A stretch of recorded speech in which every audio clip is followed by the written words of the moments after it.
ഓം നമോ ഭഗവതേ വാസുദേവായ നമ.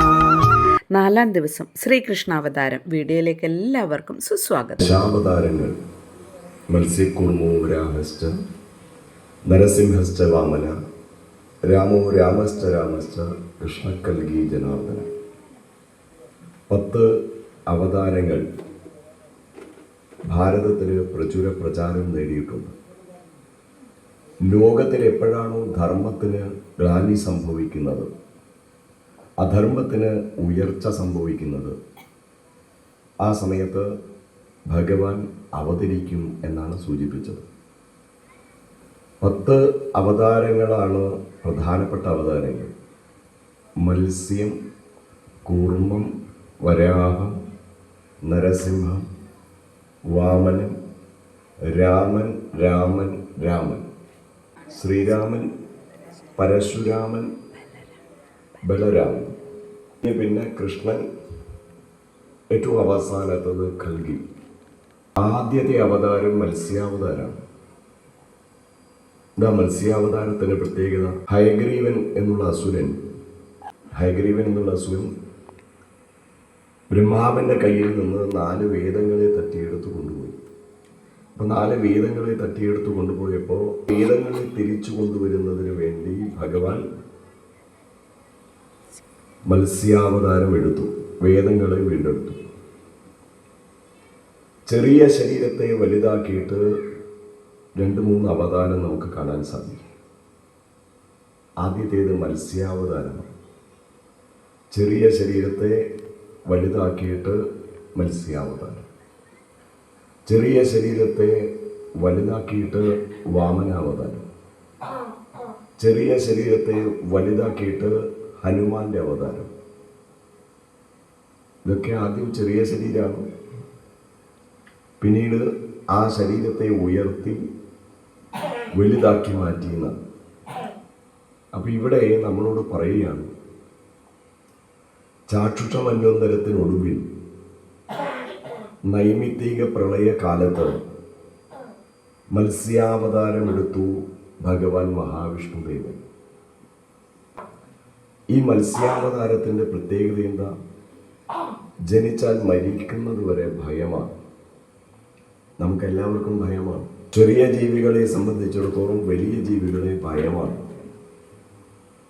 വിദ്യാർത്ഥികളെ സംബന്ധിച്ചിടത്തോളം പരീക്ഷ അവർക്ക് ഭയമാണ്. പിന്നെയോ പണക്കാരെ സംബന്ധിച്ചിടത്തോളം കള്ളന്മാരെ അവർക്ക് ഭയമാണ്. രാജ്യങ്ങൾ തമ്മിൽ ഭയമാണ്. കൊള്ളക്കാർക്കാണെങ്കിൽ പോലീസിനെ ഭയമാണ്. ശരീരത്തിനാണെങ്കിൽ രോഗത്തെ ഭയമാണ്. അപ്പം നമ്മളോട് പറയാണ്, നാം ആരെയാണ് ഭയപ്പെടുന്നത്? നാം ആര് എന്ന് ശരിക്കും മനസ്സിലാക്കിയാൽ ഈ ഭയം അസ്ഥാനത്താണ് എന്ന് കാണാൻ സാധിക്കും. മത്സ്യാവതാര സമയത്ത് സത്യവ്രതൻ എന്നുള്ള രാജാവിനോട് ഭയത്തെ മാറ്റാൻ മഹാവിഷ്ണുദേവൻ തന്നെ പറയുന്നുണ്ട്. ഭയം മാറണമെന്നുണ്ടെങ്കിൽ എന്താ ചെയ്യേണ്ടത്? ഭയമില്ലാത്തവൻ്റെ കാലടികളെ നമുക്ക് ശരണം പ്രാപിക്കാൻ സാധിക്കണം. ആരാ ഭയമില്ലാത്തവൻ? ഭഗവാനാണ്. അതുകൊണ്ടാണല്ലോ നമ്മൾ എന്തെങ്കിലും പ്രശ്നം വരുന്ന സമയത്ത് ഈശ്വര രക്ഷിക്കണേ എന്ന് പറയുന്നത്. ഭയത്തെ മാറ്റാൻ ഭയമില്ലാത്തവൻ്റെ കാലടികളെ പിന്തുടരാൻ സാധിക്കണം, അല്ലെങ്കിൽ ശരണം പ്രാപിക്കാൻ സാധിക്കണം. അതിന് അറിഞ്ഞോ അറിയാതെയോ ഭഗവാന്റെ നാമം ഉച്ചരിക്കാൻ കഴിയണം. ഇവിടെ നമ്മൾ അറിഞ്ഞായാലും അറിയാതെയായാലും ശരിയായ മരുന്ന് കഴിച്ചാൽ രോഗം മാറുന്നത് പോലെ ഇപ്പം ശരീരത്തിനാണെങ്കിൽ രോഗത്തെ ഭയമാണ്. ഇവിടെ നമ്മളോട് പറയാണ്, ശരിയായ മരുന്ന് കഴിച്ചാൽ രോഗം മാറും, യാതൊരു സംശയവുമില്ല. ഇവിടെ പരമമായ ലക്ഷ്യം എന്ന് പറഞ്ഞിരിക്കുന്നു. മനുഷ്യ ജന്മത്തിൽ ലഭിക്കേണ്ട പരമമായ ലക്ഷ്യം ഭഗവൻ നാമം ഉച്ചരിച്ച്, കഥകൾ ശ്രവിച്ച്, പിന്നീട് ഭഗവാനിലേക്ക് ഭക്തി വളർത്താൻ വേണ്ടി സാധിക്കും. ബുദ്ധിയുള്ളവർ പറയാറുണ്ട്, സർവം ബ്രഹ്മമയം രേവേ, സർവം ബ്രഹ്മമയം, എല്ലാം ഈശ്വരനാണോ എന്ന ഭാവത്തിൽ കഴിയാൻ വേണ്ടി സാധിക്കും. രാഷ്ട്രത്തെയും നിലനിർത്തണം എന്നുണ്ടെങ്കിൽ രണ്ട് സമ്പത്തുകൾ നമുക്ക് ആവശ്യമാണ്. ജൈവ സമ്പത്താണ്, മറ്റേത് ബൗദ്ധിക സമ്പത്താണ്. ഒന്ന് ജൈവ സമ്പത്താണ്, മറ്റേത് ബൗദ്ധിക സമ്പത്താണ്. സത്യവ്രതൻ എന്നുള്ള രാജാവ് സന്ധ്യാവന്തനം ചെയ്തുകൊണ്ടിരിക്കുമ്പോൾ മത്സ്യക്കുട്ടി തൻ്റെ കയ്യിൽ അകപ്പെട്ടപ്പോൾ അതിനെ വെള്ളത്തിലേക്ക് തന്നെ കളഞ്ഞു. ആ മത്സ്യം രാജാവിനോട് പറയാണ്, രാജാവേ, ബന്ധം നോൽക്കാതെ തന്നേക്കാൾ ചെറിയവരെ പിടിച്ചു തിന്നുന്ന സ്വഭാവമാണ് ജലജന്തുക്കൾക്കുള്ളത്. അതുകൊണ്ട് എന്നെ ഇതിൽ നിന്ന് രക്ഷിക്കണം എന്നാണ്. ആ മത്സ്യത്തെ പിടിച്ചു കൊണ്ടുവരുന്നു, അദ്ദേഹത്തിൻ്റെ കൊട്ടാരത്തിൽ കൊണ്ടുവരുന്നു, ചെറിയൊരു പാത്രത്തിലിടുന്നു. പിറ്റേ ദിവസം ആ പാത്രത്തോളം വലുതാകുന്നു മത്സ്യം. വീണ്ടും വലിയ ചെമ്പിലേക്ക് മാറ്റുന്നു. വലിയ ചെമ്പിലേക്ക് മാറ്റുന്ന സമയത്ത് ആ ചെമ്പ് മുഴുവൻ നിറയുകയാണ് മത്സ്യം. പിന്നീട് ഒരു കുളത്തിലേക്ക് മാറ്റുന്നു. ഇപ്പം കുളത്തിൽ അതിനേക്കാൾ വലിയ മത്സ്യമായി മാറി. അവസാനം അതിനെ നദിയിലേക്ക് വിടുന്നു. അപ്പം നദിയിലേക്ക് വിടുന്ന സമയത്ത് മത്സ്യം പറയുകയാണ്, ഇന്നേക്ക് 7ാമത്തെ ദിവസം വലിയ പ്രളയം ഉണ്ടാവാൻ വേണ്ടി പോവുകയാണ്. ആ പ്രളയം ഉണ്ടാവുന്ന സമയത്ത് എല്ലാം മുങ്ങിപ്പോകും. അപ്പം എന്ത് ചെയ്യണം? ഈ മുങ്ങിപ്പോകുന്ന സമയത്ത് ഞാൻ അയക്കുന്ന ഒരു കപ്പൽ വരും. ആരുടെ മുന്നിൽ? സത്യവ്രതൻ്റെ മുന്നിൽ. ആ കപ്പലിൽ ആദ്യം ചെയ്യേണ്ടത് സപ്തർഷികളെ അതിൻ്റെ അകത്തേക്ക് കയറ്റണം. പിന്നീട് ജൈവ സമ്പത്തുകൾ ശേഖരിക്കണം. എന്നിട്ട് കപ്പലിനെ മുന്നിലേക്ക് കൊണ്ടുപോകണം. കുറേ സമയം കഴിയുമ്പോൾ കപ്പലിങ്ങനെ ആട്ടി ഉടയാൻ തുടങ്ങുന്നതാണ്. ആ സമയത്ത് എന്നെ ഒന്ന് ഓർമ്മിക്കുക. എന്നെ ഓർമ്മിക്കുന്ന സമയത്ത് ഞാൻ വലിയ ഒറ്റക്കൊമ്പൻ മത്സ്യമായിട്ട് അവിടെ എത്തും. ആ ഒറ്റക്കൊമ്പൻ മത്സ്യമായിട്ട് എത്തിയാൽ എൻ്റെ കൊമ്പിൽ ഈ വലിയ കപ്പലിനെ കെട്ടിയിടണം. അങ്ങനെ ഈ പ്രളയം കഴിയുന്നത് വരെ ഞാൻ നിങ്ങളെ സംരക്ഷിക്കാം എന്നാണ് സത്യവ്രതനോട് ഈ മത്സ്യമൂർത്തി പറഞ്ഞിരിക്കുന്നത്. ജൈവസമ്പത്ത് ഇപ്രകാരം സംരക്ഷിക്കുന്ന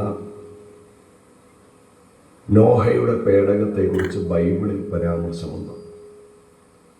യൂനുസ് നബിയുടെ പേടകത്തെക്കുറിച്ച് ഖുറാനിൽ പരാമർശമുണ്ട്.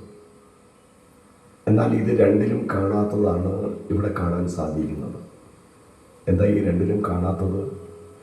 സത്യവ്രതൻ്റെ പേടകത്തിലെ 7 ഋഷികൾ, 7 പ്രധാനപ്പെട്ട ഋഷിമാർ, അവരാണ് ഇവിടെ വന്നിരിക്കുന്നത്. ഋഷികളെ സംബന്ധിച്ചിടത്തോളം ജൈവ സമ്പത്താണ്, ബൗദ്ധിക സമ്പത്താണ്. ഇത് രണ്ടും അവിടെ ഉണ്ട്. പിന്നീട് ഏതൊരു രാഷ്ട്രത്തെയും സംരക്ഷിക്കുക എന്ന് പറഞ്ഞാൽ അവിടുത്തെ ബൗദ്ധിക സമ്പത്തിനെയും ജൈവ സമ്പത്തിനെയും സംരക്ഷിക്കുക എന്നുള്ളതാണ്. ഇപ്പോൾ വേദവ്യാസ മഹർഷിയുടെ ദീർഘവീക്ഷണത്തെ നമുക്ക് അത്ഭുത ആദരവ് പടർത്തി വരികയാണ്. വ്യാസോച്ഛിഷ്ടം ജഗത് സർവം. വ്യാസൻ നമുക്ക് കാണിച്ചു തന്നത് മാത്രമേ ലോകത്തിലുള്ളൂ എന്നാണ്. വ്യാസോച്ഛിഷ്ടം ജഗത് സർവം. ആധുനിക ഭരണകർത്താക്കളെ എങ്ങനെയാണ് ഇത് മനസ്സിലാക്കാൻ കഴിയുക? ഇപ്പോൾ ശ്രീകൃഷ്ണ അവതാരം കേൾക്കുന്ന സമയത്തെങ്കിലും നമുക്കിതിന് കഴിയണം. ദുർവാസാവിൻ്റെ ശാപത്താൽ ജരാനരകൾ ബാധിച്ച ദേവന്മാർ അമൃത് ലഭിക്കാൻ വേണ്ടി പാലാഴി കടഞ്ഞു. ആ പാലാഴി കടഞ്ഞു മന്ധര പർവ്വതത്തെ കടകോലാക്കി മാറ്റി, വാസുകിയെ കയറാക്കി മാറ്റി, പാലാഴി കടയുകയാണ്. ആ കടയുന്ന സമയത്ത് മന്ദരപർവ്വതം താഴേക്ക് പോയി കൂർമാവതാരമുണ്ടായി മന്ദരപർവ്വതത്തെ ഉയർത്തി മുകളിലേക്ക് കൊണ്ടുവന്നു. ഇത് രൈവതക മന്വന്തരത്തിലാണ് നടക്കുന്നത്. 14 മനുക്കളാണ് നമ്മളോടുള്ളത്. അതിൽ രൈവതക മനുവിൻ്റെ മന്വന്തരത്തിലാണ് ഈ കാര്യം നടന്നുകൊണ്ടിരിക്കുന്നത്. പാലാഴി മതന കഥ. 33 കോടി ദേവന്മാരും 66 കോടി അസുരന്മാരുമാണുള്ളത്. പാലാഴി കടയാൻ വേണ്ടി തീരുമാനിച്ചു. അങ്ങനെ ഈ ദേവന്മാരും അസുരന്മാരും 2 വിരുദ്ധ ചേരിയിലാണുള്ളത്. ദേവന്മാരൊരു ചേരിയാണ്, അസുരന്മാർ വേറൊരു ചേരിയാണ്. ഇവരെ 2 പേരെയും ഒരുമിപ്പിക്കാൻ വേണ്ടി സാധിക്കില്ല. അപ്പോൾ ഭഗവാൻ പറയുകയാണ്, എന്തായാലും അവരെ നമുക്ക് കൂട്ടണം, നമ്മുടെ കൂടെ കൂട്ടണം. അതിന് എന്തെല്ലാം തരത്തിലുള്ള വിട്ടുവീഴ്ച ചെയ്യാൻ വേണ്ടി സാധിക്കുമോ അതൊക്കെ ചെയ്യണമെന്ന്. വിട്ടുവീഴ്ച ചെയ്തിട്ടാണ് മുന്നിലേക്ക് പോകേണ്ടത് എന്ന് ഭഗവാൻ നമ്മളോട് പറയുക. അസുരന്മാരുടെ സഹായം വേണം, അവരുമായിട്ട് സന്ധി ചെയ്യണം. സമരം കൊണ്ടും മത്സരം കൊണ്ടും നേടുന്നതിനേക്കാൾ കൂടുതൽ കാര്യം സഹകരണം കൊണ്ട് നമുക്ക് നേടിയെടുക്കാൻ വേണ്ടി സാധിക്കും. വലിയ കാര്യങ്ങൾ നടത്തുമ്പോൾ ശത്രുക്കൾ മിത്രങ്ങൾ എന്ന് പറഞ്ഞ് മാറി നിൽക്കരുത് എന്നാണ് ഭഗവാൻ കൊടുത്ത ഉപദേശം. എന്നിട്ട് ഭഗവാൻ പറയാണ്, ചിന്തയിലും വാക്കിലും പെരുമാറ്റത്തിലും പ്രവൃത്തിയിലും ഇത്തിരി അയവുണ്ടാവാൻ വേണ്ടി സാധിക്കണം. ഇതാണ് പാലാഴി മദന കഥ നമുക്ക് നൽകുന്ന പാഠം. കടുപ്പമേറിയ പല്ലുകൾ കൊഴിഞ്ഞാലും വഴക്കമുള്ള നാക്ക് നിലനിൽക്കുന്നത് കാണാം.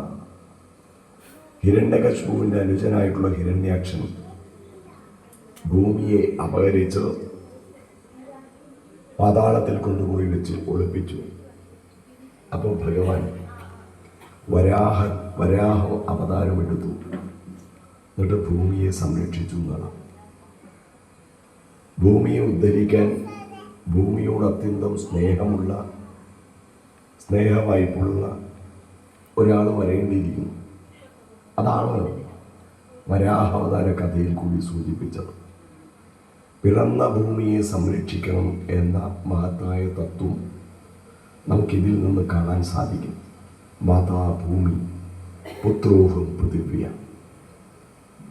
അടുത്തതാണ്, സ്വന്തം പുത്രൻ ഭക്തിപൂർവം ഭഗവാനെ സ്നേഹിക്കാൻ തുടങ്ങിയപ്പോൾ ഹിരണ്യകശിപു പ്രഹ്ലാദനെ നിഗ്രഹിക്കാൻ വേണ്ടി ശ്രമിച്ചു. അങ്ങനെ പ്രഹ്ലാദനെ നിഗ്രഹിക്കാൻ ശ്രമിച്ചു.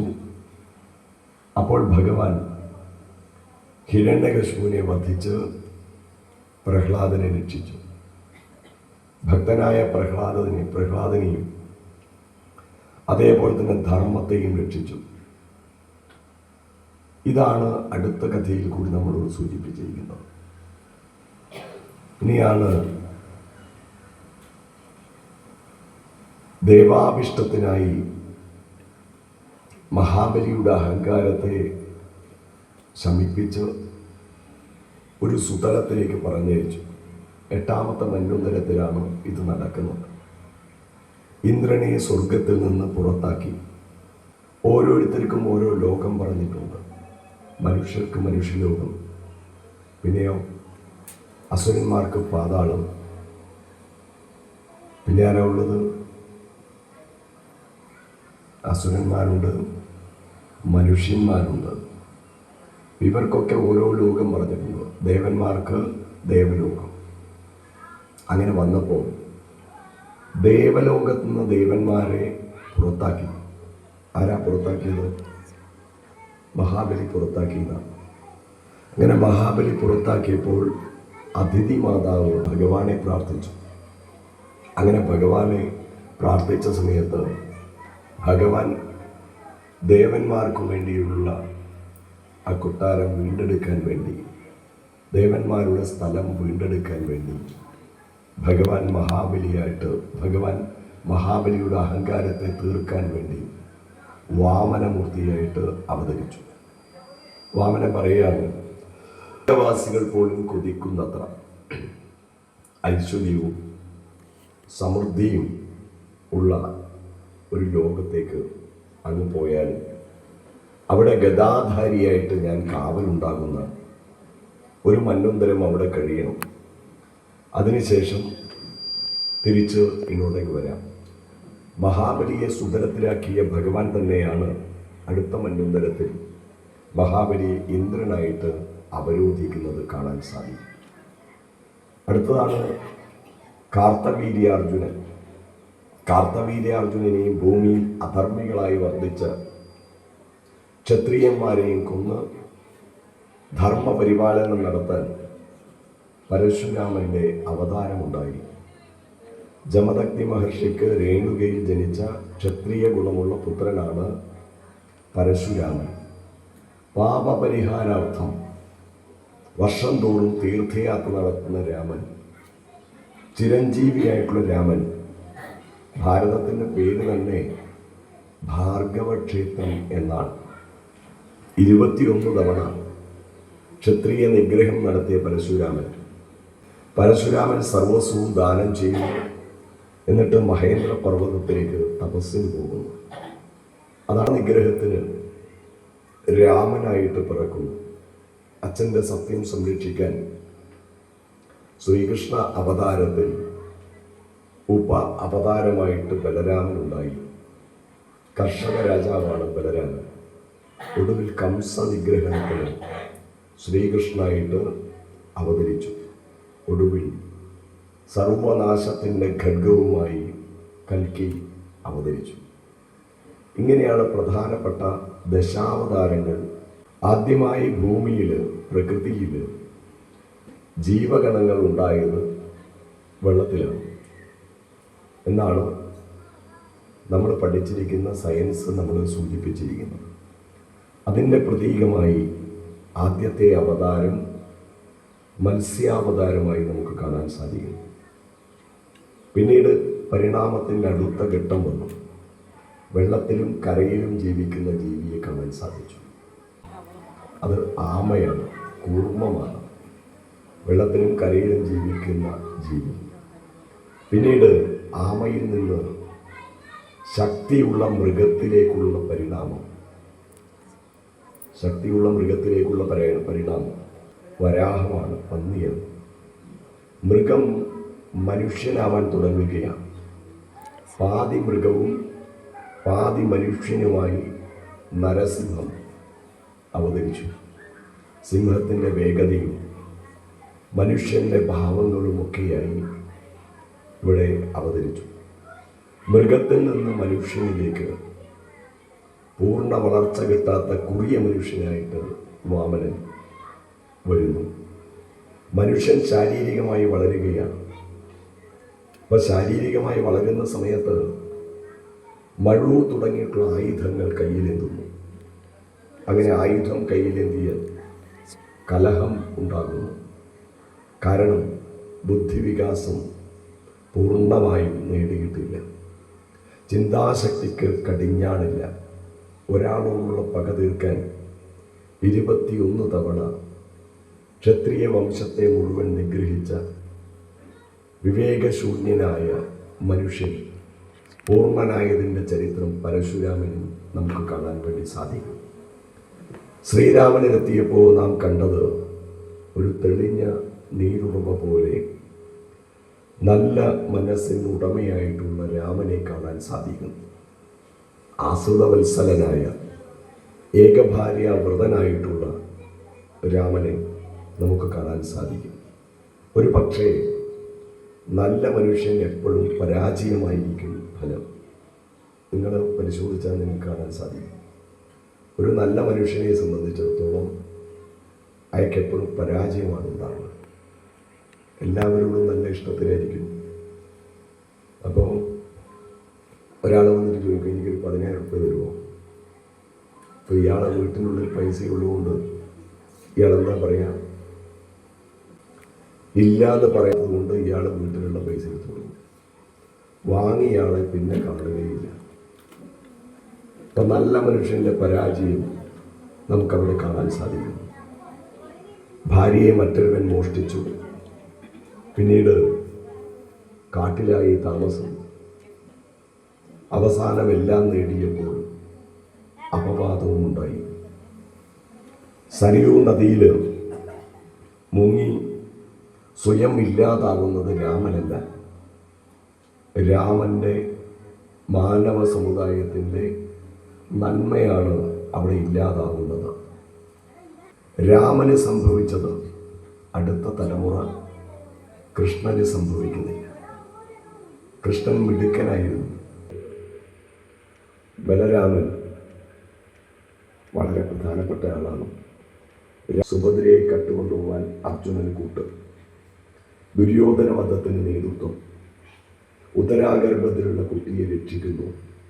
സൂത്രശാലിയായ മനുഷ്യൻ്റെ അവതാരമായിട്ട് കൃഷ്ണനെ നമുക്ക് കാണാൻ സാധിക്കുന്നു.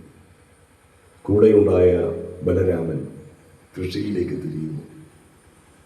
കൃഷിക്കാരനായ മനുഷ്യൻ്റെ പ്രതീകമാണ് ഹലായുധനായ ബലരാമൻ. എന്തൊക്കെ നേടിയാലും ആ നേട്ടത്തിൻ്റെ മുകളിൽ അസ്വസ്ഥനായി ഇരിക്കാനാണ് മനുഷ്യൻ്റെ വിധി. അപ്പോൾ അവൻ എന്താവും? ഭ്രാന്തനായിട്ട് മാറും.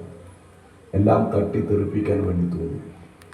അങ്ങനെ നേട്ടങ്ങൾക്ക് മുന്നിലെ അസ്വസ്ഥ മനസ്സുകളുടെ പകയാണ് കൽക്കിയിൽ കൂടി നമുക്ക് കാണാൻ സാധിച്ചിരിക്കുന്നത്. നാം ചുറ്റിലുമൊന്ന് യാത്ര ചെയ്തു നോക്കണം. കണ്ണ് തുറന്ന് യാത്ര ചെയ്യണം.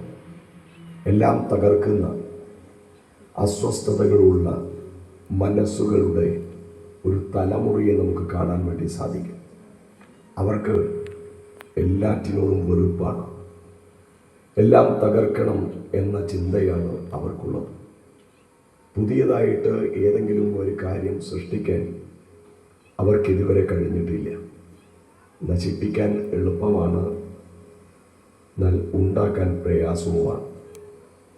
മത്സ്യത്തിൻ്റെ ശാന്തതയിൽ നിന്ന് മനുഷ്യൻ്റെ കലുഷതയിൽ നിന്നുള്ള മാറ്റം വീക്ഷണത്തിൻ്റെ ഒരു കോണിൽ കൂടി നമുക്ക് കാണാൻ സാധിക്കാം. ഒപ്പം സമുദ്രഗർഭങ്ങളായ നമ്മുടെ പുരാണങ്ങളും ഇതിഹാസങ്ങളും അതിൻ്റെ യഥാർത്ഥ രൂപത്തിൽ പഠിക്കാനും ജീവിതത്തിൽ ഉൾക്കൊള്ളാനും സാധിക്കാം. ആവുന്ന ഗുണം ചെയ്യുക, ആവോളം എല്ലാവർക്കും, ആവുന്ന വഴിക്കെല്ലാം ആവോളം അരിവോടെ. പ്രാർത്ഥിക്കുന്നതിന് മുമ്പേ ശിവക്ഷേത്രത്തിൽ പോയാൽ പ്രാർത്ഥിക്കുന്നതിന് മുമ്പ് ചെയ്യേണ്ട ഒരു കാര്യമുണ്ട്. ശിവന് പ്രധാനപ്പെട്ടതാണ് നെയ്യമൃതം. ആ നെയ്യമൃതം വെക്കുന്നതിനൊരു ചിട്ടയുണ്ട്. നിങ്ങൾ നല്ലവണ്ണം പ്രാർത്ഥിച്ച് ആ സോപാനത്തിൻ്റെ മുകളിൽ കയറി അവിടെ വെക്കണം. സർവ്വരോഗശമനത്തിന് വേണ്ടി ചെയ്യുന്നതാണ്. 9-ാമത്തെ സ്കന്ധം, നവമസ്കന്ധം സൂര്യവംശത്തിൻ്റെ വർണ്ണനയാണ്. 2 വംശങ്ങളാണുള്ളത്, സൂര്യവംശവും ചന്ദ്രവംശവും. നഭകൻ എന്നുള്ളൊരു മഹാത്മാവിന് ജനിച്ച പുത്രനാണ് നാഭാഗൻ.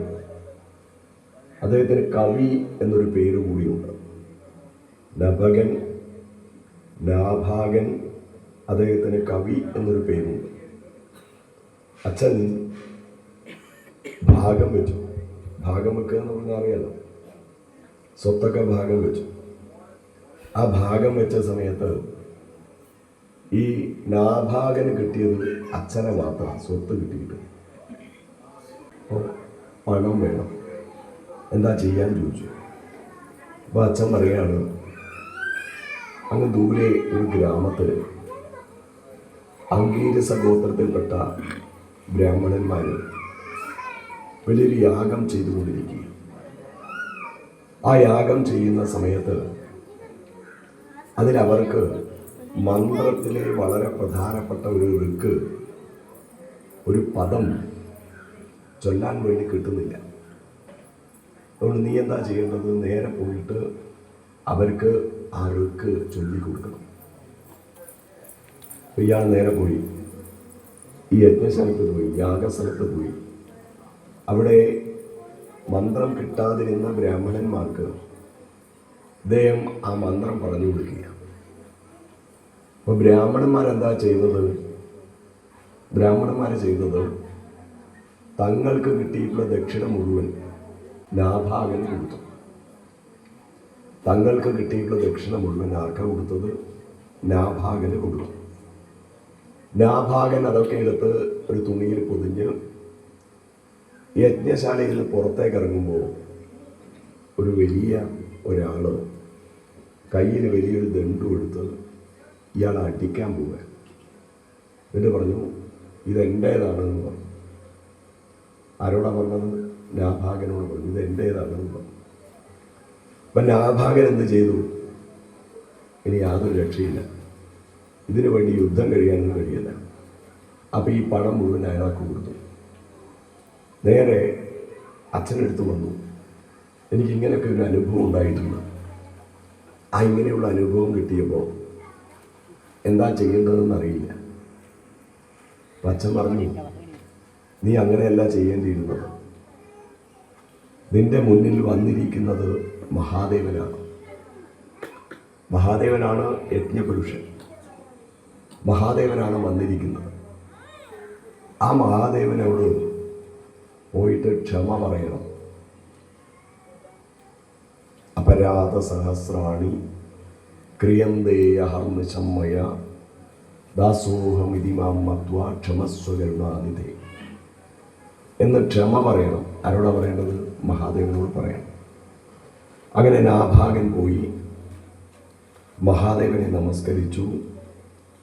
നമശിവായ എന്നുള്ള മന്ത്രം ചൊല്ലി മഹാദേവൻ്റെ മുന്നിൽ എങ്ങനെ നിന്നു. ഭഗവാൻ നാഭാഗനെ അനുഗ്രഹിക്കുന്നു. എന്നിട്ട് ഏറ്റവും വലിയ പണം മുഴുവൻ നാഭാഗന് കൊടുക്കുന്നു. മാത്രമല്ല ബ്രഹ്മവിദ്യയുടെ ഉപദേശം കൊടുക്കുന്നു. ആർക്കാ കൊടുക്കുന്നത്? നാഭാഗന് കൊടുക്കുന്നു. ഇവിടെ ശിവനിൽ നിന്ന് നേരിട്ട് ബ്രഹ്മവിദ്യ ഉപദേശം ലഭിച്ച പരമ്പരയിൽ ആണ് അംബരീഷൻ വന്നിരിക്കുന്നത്. അംബരീഷൻ്റെ പ്രത്യേകത എന്താ? ബ്രഹ്മശാപം പോലും ഏൽക്കാതെ ഒരു ചക്രവർത്തി. 1 രൂപ ഖജനാവിൽ നിന്ന് തനിക്ക് വേണ്ടിയോ തൻ്റെ ഭാര്യയ്ക്ക് വേണ്ടിയോ കുട്ടികൾക്ക് വേണ്ടിയോ ചെലവാക്കില്ല. എല്ലാം പ്രജകൾക്ക് വേണ്ടി മാത്രമാണ് ചെലവാക്കുക. ഇതാണ് 2 ചക്രവർത്തിമാർ തമ്മിലുള്ള വ്യത്യാസം. ബ്രഹ്മശാപം പോലും ഏൽക്കില്ല എന്നാണ്. ഇവിടെ 1 രൂപ പോലും തനിക്ക് വേണ്ടി ചെലവഴിക്കാത്ത ഭക്തനായ ഏകാദശി വ്രതം എടുത്തുകൊണ്ടിരിക്കുന്ന ആളാണ് അംബരീഷൻ.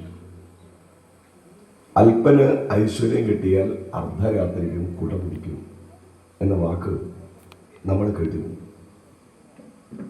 ഒരു തവള റോഡ് സൈഡിൽ ഇങ്ങനെ നിൽക്കുകയാണ്. റോഡ് സൈഡിൽ നിൽക്കുന്ന സമയത്ത് അതിന് 1 രൂപ വീണ് കിട്ടി. ആർക്കാ കിട്ടിയത്? തവളക്കാ കിട്ടിയത്. അപ്പോൾ തവള എന്താ ചെയ്യുന്നത്? ഈ 1 രൂപയുടെ മുകളിൽ കയറിയിരുന്നു. എന്നിട്ട് തൻ്റെ ചുറ്റിനുമുള്ള സ്ഥലമെല്ലാം ഒന്ന് വീക്ഷിച്ചു. ആരെങ്കിലും എന്നെ ബഹുമാനിക്കുന്നുണ്ടോ എന്ന് അറിയണം. ഈ 1 രൂപ ഇവന് കിട്ടിയുകൊണ്ടാണ് ബഹുമാനിക്കേണ്ടത്. എന്നിട്ട് ഇങ്ങനെ അവിടെ ഇങ്ങനെ നിന്നുകൊണ്ടിരിക്കുമ്പോൾ ഒരു ആന അതുവഴി വന്നു. അപ്പം ആനയുടെ മുന്നിൽ ഈ 1 രൂപ തട്ടിക്കൊണ്ടുപോയി അവിടെ വെച്ചു. ആനേൻ്റെ ഒരു ചവിട്ട് കിട്ടിയ ഇത് തീർന്നു. എന്നിട്ട് അവിടെ പോയി നോക്കി, ആന ഇങ്ങനെ നടന്നു വരികയാണ്. ഒരാളും ശ്രദ്ധിക്കുന്നില്ല എന്ന് കണ്ടപ്പോൾ ഈ തവള തൻ്റെ ചെറിയ കാല് കൊണ്ട് ഒരു ചവിട്ട് വെച്ചു കൊടുത്തു. ആർക്കാ ചവിട്ടിയത്? ഈ ആനക്കാ ചവിട്ട് കിട്ടിയത്. എന്നിട്ട് ഈ 1 രൂപയുടെ നാണയത്തിൻ്റെ മുകളിൽ ഇരുന്ന് പറയുകയാണ്, നീ എന്നെ ബഹുമാനിക്കാത്തത് കൊണ്ടാണ് ഞാൻ നിന്നെ ചവിട്ടിയത്. ഈ ആനക്ക് ചവിട്ട് കിട്ടിയതും ഇവൻ ഇരുന്നതും തമ്മിൽ യാതൊരു ബന്ധവുമില്ല. കാരണം എന്താ, ആന വരുന്നു പോകുന്നു, അല്ലാതെ ആന ഈ തവളയെ കാണില്ല. ആന ഏറ്റവും ഉയരമുള്ള ജീവിയാണ്, തവളയാണെങ്കിലോ ഒരു ചെറിയ സാധനമാണ്. പിന്നെ എങ്ങനെ ആനക്ക് തന്നെ ബഹുമാനിക്കാൻ വേണ്ടി സാധിക്കുക? അപ്പോൾ അതിനെ 4 അണ കിട്ടിയാൽ അല്ലെങ്കിൽ 1 രൂപ കിട്ടിയാൽ തവള പോലും ഭാവം മാറുന്ന കാഴ്ച നമുക്ക് കാണാൻ സാധിക്കും. എന്നാൽ അംബരീഷനെ സംബന്ധിച്ചിടത്തോളം യാതൊരു മാറ്റവും ഉണ്ടായില്ല. പണത്തോട് ആർത്തി ഉണ്ടായില്ല. സർവസമ്പൽ സമൃദ്ധമായ രാജ്യം രാജാവ് എങ്ങനെ ആയിരിക്കണം എന്ന് കാണിച്ചു കൊടുക്കുകയാണ്. പ്രജകൾക്ക് വേണ്ടത് ചെയ്തു കൊടുക്കണം. 4 കാര്യങ്ങളാണ് രാജാക്കന്മാരെ സംബന്ധിച്ചിടത്തോളം പ്രജകൾക്ക് ചെയ്യേണ്ടത്. ആദ്യത്തേത് കിടക്കാനുള്ള ഗൃഹം വേണം. രണ്ടാമത്തത് കഴിക്കാനുള്ള ആഹാരം വേണം. മൂന്നാമത്തത് കുടിക്കാനുള്ള വെള്ളം വേണം. നാലാമത്തത് ഉടുക്കാനുള്ള വസ്ത്രം വേണം. എത്രയുമായി? ഇതാണ് ഭരിക്കുന്നവർ ചെയ്യേണ്ടത്. വാസ്തവമായ വസ്തു ഭഗവാനാണ് എന്ന് മനസ്സിലാക്കി മനകൃഷ്ണപദാരവിന്ദയോ, മനസ്സ് കൃഷ്ണഭക്തിയിൽ വ്യാപരിച്ച് ഭഗവാന് ശരണാഗതി ചെയ്തു എന്നാണ്. ഇവിടെ വലിയൊരു ക്ഷേത്രം നിർമ്മിച്ച് അംബരീഷൻ അവിടെ നിന്ന് താമസിച്ചു. എന്നിട്ട് അംബരീഷൻ ചെയ്യുന്നത് ആ ക്ഷേത്രം അടിച്ചു വാരി വൃത്തിയാക്കണം. രക്ഷിസ്വേ സർവതോഹം, ഭഗവാൻ ഭക്തന് അനുഗ്രഹം കൊടുക്കുകയാണ്. അംബരീഷ് ഇങ്ങനെ പൂജ നടത്തിക്കൊണ്ടിരുന്നപ്പോൾ അദ്ദേഹത്തിന്റെ കയ്യിൽ ഒരു ചക്രസാളഗ്രാമം വന്നു. ആ ചക്രസാളഗ്രാമത്തിൽ ഭഗവാന്റെ സുദർശനം ചെന്നേ വന്നു നിന്നു എന്നാണ്. അഹോ അനന്തദാസാനം മഹത്വം ദൃഷ്ടമധ്യമേ. ഇവിടെ അദ്ദേഹത്തിൻ്റെ ഈ ചക്രസാളഗ്രാമിലേക്ക് സാക്ഷാൽ സുദർശനൻ തന്നെ വന്നു ചേർന്നു. അംബരീഷിനെ പരീക്ഷിക്കുന്നതിന് വേണ്ടി ദുർവാസാവ് മഹർഷി വന്നു എന്നാണ്. ദുർവാസാവ് എന്ന് പറഞ്ഞാൽ പഴന്തുണി ഉടുത്തുകൊണ്ട് നടക്കുന്നവൻ എന്നാണ് അർത്ഥം. അദ്ദേഹത്തിന് ഒന്നും വേണ്ട, ഒന്നിനോടും സംഘമില്ല. ക്രിയാകലാപ മാർഗത്തിലാണ് യാത്ര. പൂജ, ജപം, നമസ്കാരം, സത്സംഗം, ഇതാണ് ദുർവാസാവിനെ സംബന്ധിച്ചിടത്തോളം ഉള്ളത്. യദ്യത് ആചരതി ശ്രേഷ്ഠ തത്തദേവ തരോജന സയത് പ്രമാണം കുരുതേ ലോകസ്തനുവർത്തതേ. മഹാന്മാര് കാണിച്ചു കൊടുത്തിട്ടുള്ള ആ പാത എല്ലാവരും പിന്തുടരും എന്നാണ് ഇവിടെ സൂചിപ്പിച്ചിരിക്കുന്നത്. പിന്നീട് മാധാതാവിൻ്റെ ചരിത്രം, ഖഡ്വാങ്കൻ്റെ ചരിത്രം, ദീർഘബാഹുവിൻ്റെ ചരിത്രം, അജൻ്റെ ചരിത്രം, ദശരഥൻ്റെ ചരിത്രം, ശ്രീരാമൻ്റെ ചരിത്രം, ഇതാണ് സൂചിപ്പിച്ചിരിക്കുന്നത്. രാമോ വിഗ്രഹവാൻ ധർമ്മ. കേട്ടിട്ടില്ലേ? അത് കേട്ടിട്ടില്ലേ? രാമായണം വായിച്ചിട്ടില്ലേ? രാമോ വിഗ്രഹവാൻ ധർമ്മ. ഏതിൻ്റെ അകത്താവുള്ളത്? രാമോ വിഗ്രഹവാൻ ധർമ്മ എന്നുള്ള മാരീചനാണ് അഭിപ്രായം പറഞ്ഞത്. മാരീചൻ പറഞ്ഞു, രാമോ വിഗ്രഹവാൻ ധർമ്മ സാധു സത്യപരാക്രമ. രാമൻ എന്ന് പറയുന്നത് ധർമ്മത്തിൻ്റെ മൂർത്തിമത് ഭാവമാണ് എന്ന് പറഞ്ഞത് യുദ്ധം കണ്ട വ്യാസനും കാട് കണ്ട വാൽമീകിയും എന്നാണ് പറയാറ്. മഹാഭാരതത്തിൽ വേദവ്യാസ മഹർഷിക്ക് എത്ര യുദ്ധത്തെക്കുറിച്ച് വർണ്ണിച്ചാലും മതിയാവില്ല. എന്നാൽ രാമായണത്തിൽ കാടിനെ കുറിച്ച് എത്ര വർണ്ണിച്ചാലും വാൽമീകിക്ക് മതിയാവില്ല. അതാണ് പ്രധാനപ്പെട്ട കാര്യം. ആ രാമനെ കുറിച്ച് നമ്മളൊന്ന് പഠിക്കേണ്ടതുണ്ട്. രാമൻ്റെ കഥയൊന്നും ഞാനിപ്പോൾ സൂചിപ്പിക്കുന്നില്ല. കാരണം രാമൻ എന്നത് നമ്മുടെ എല്ലാവരുടെയും ഹൃദയത്തിനുള്ളിൽ ഇരിക്കുന്ന ആളാണ് രാമൻ. ആ രാമനെയാണ് നാം അറിയേണ്ടത്. ആ രാമനെയാണ് നാം മനസ്സിലാക്കേണ്ടത്. മനസ്സിലായോ? അത് രാമായണ കാലത്ത് വായിക്കുന്ന സമയത്ത് ഓരോ അധ്യായങ്ങളായിട്ട് എഴുതി വെക്കുക. ഇന്ന അധ്യായത്തിൽ എന്തായിരുന്നു, ഇന്ന അധ്യായത്തിൽ എന്തായിരുന്നു എന്ന് എഴുതി വെക്കുക. അപ്പോൾ നമുക്ക് ഏകദേശം രാമായണത്തിൻ്റെ മാർഗം എന്ത് എന്ന് മനസ്സിലാവും. 5 കാര്യങ്ങൾ നാം കേൾക്കേണ്ടതുണ്ട്, മനസ്സിലാക്കേണ്ടതുണ്ട്. ആദ്യത്തേത് ഭാഗവതം കേൾക്കുക. ഭാഗവതം കേൾക്കാനുള്ളതാണ്. അപ്പോൾ ഭാഗവതം കേൾക്കണം. രണ്ടാമത്തത് ഹിമാലയം കാണുക.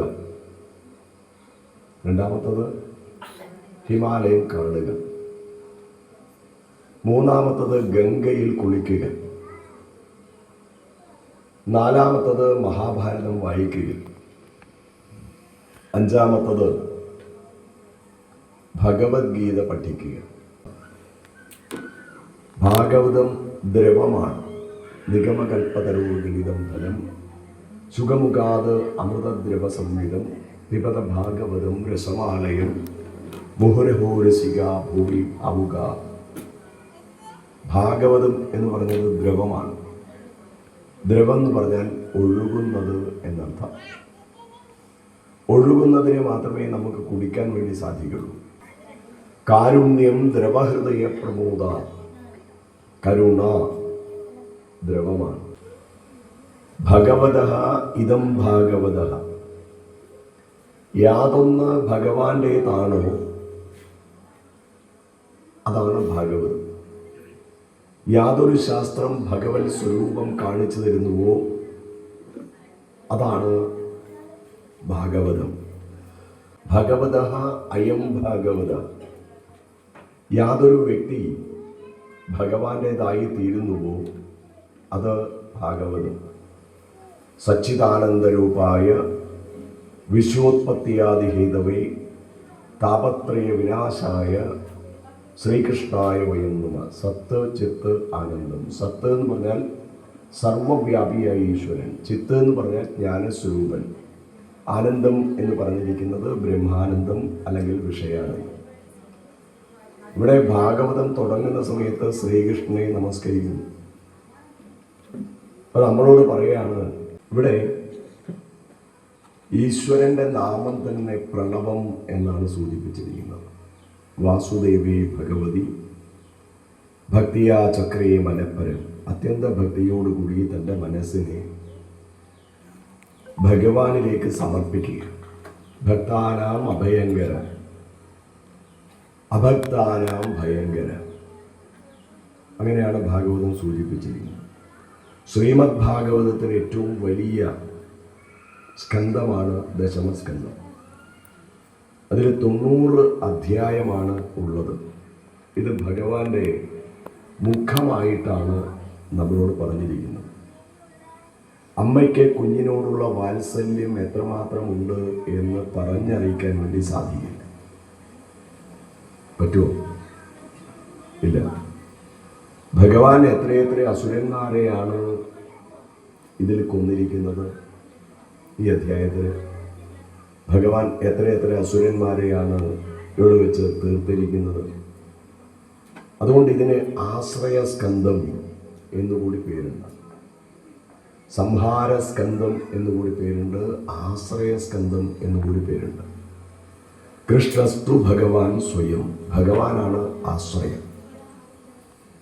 യഥാ യഥാ ഹി ധർമ്മസ്യ ഗ്ലാനിർഭവതി ഭാരത അഭ്യുത്ഥാനമധർമ്മസ്യ തദാത്മാനം സൃജാമ്യഹം പരിത്രാണായ സാധൂനാം വിനാശായ ദുഷ്കൃതം ധർമ്മ സംസ്ഥാപനാർത്ഥായ സംഭവാമി യുഗേ യുഗേ. ധർമ്മത്തിന് ഗ്ലാനി സംഭവിക്കുന്ന സമയത്ത്, അധർമ്മത്തിന് ഉയർച്ചയുണ്ടാകുന്ന സമയത്ത് ഞാൻ അവതരിക്കുന്നു. യേഥാമാം പ്രപദ്യന്തേ താം തദൈവ ഭജാമ്യഹം. ആരാണോ എന്നെ ഭജിക്കുകയും എന്നെ ഉപാസിക്കുകയും ചെയ്യുന്നത്, ധ്യാനിക്കുകയും ചെയ്യുന്നത്, അവരുടെ ഇച്ഛകളെ പൂർത്തിയാക്കും എന്നാണ് ഇവിടെ സൂചിപ്പിച്ചിരിക്കുന്നത്.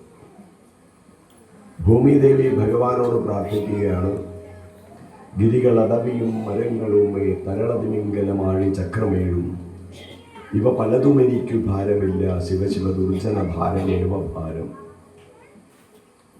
ഗിരികളടവിയും മരങ്ങളും മേ തരളതിമിംഗലമാഴി ചക്രമേഴും ഇവ പലതും എനിക്കു ഭാരമില്ല, ശിവശിവ ദുർജന ഭാരമേവ ഭാരം.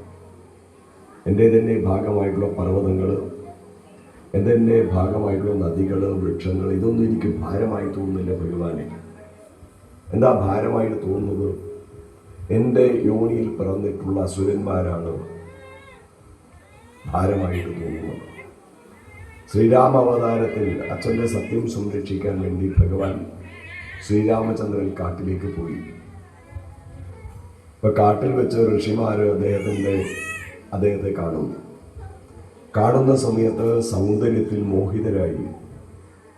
അപ്പോൾ അവർ ആലോചിക്കാൻ തുടങ്ങുകയാണ്, നാം കാമവാസനയെ ജയിക്കാൻ പുറപ്പെടുകയാണ്, എന്നിട്ടോ സാധിക്കുന്നില്ല. കാമാരിയായ മഹാദേവന് പോലും സാധിച്ചിട്ടില്ല. അപ്പോൾ നമുക്ക് ആ കാമത്തെ എന്തുകൊണ്ട് ഭഗവാനിൽ സമർപ്പിച്ചുകൂടാന്നാണ്. അപ്പോൾ ഭഗവാൻ അവരുടെ ആഗ്രഹ നിവൃത്തി ഉണ്ടാക്കുന്നു. ഈ ജന്മത്തിലല്ല, അടുത്ത ജന്മത്തിൽ എന്ന് പറഞ്ഞുകൊണ്ടാണ്. വിദേഹ രാജധാനിയിൽ ഭഗവാന്റെ സൗന്ദര്യം കണ്ട മാത്രയിൽ അവിടുത്തെ സ്ത്രീജനങ്ങളിൽ കാമവികാരം വന്നു.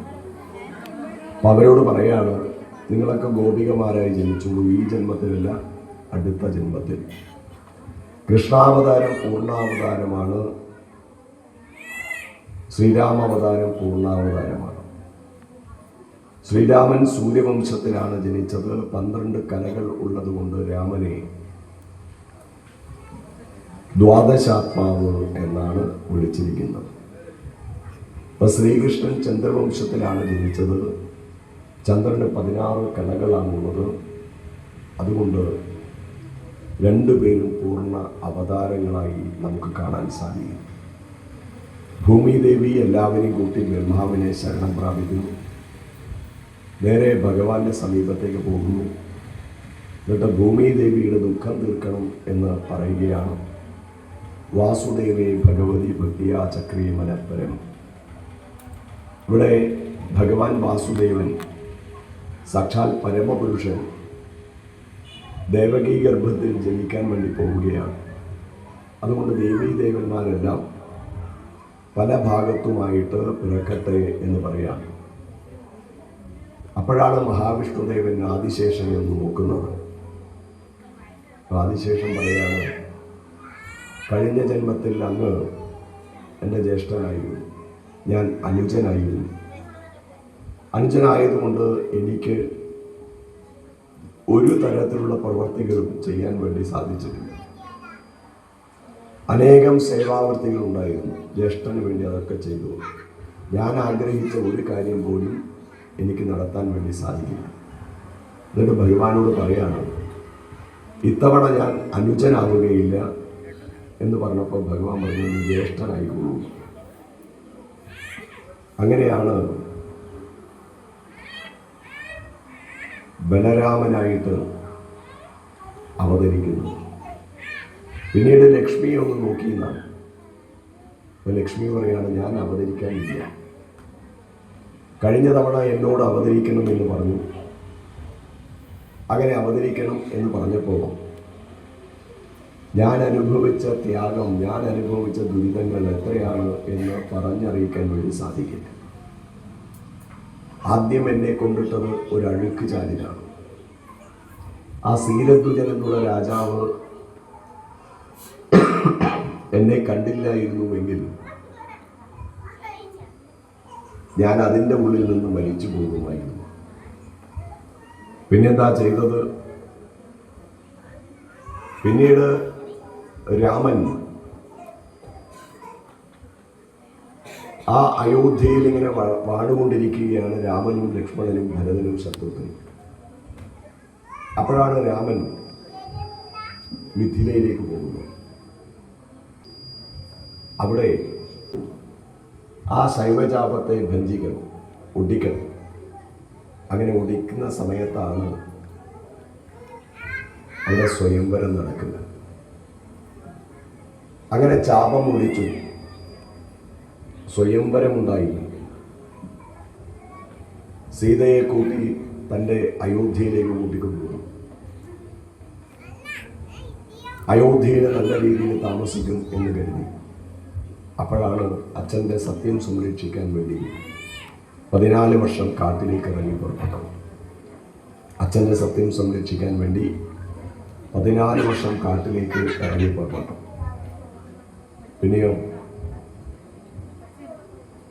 പിന്നെ എന്താ ഉണ്ടായത്?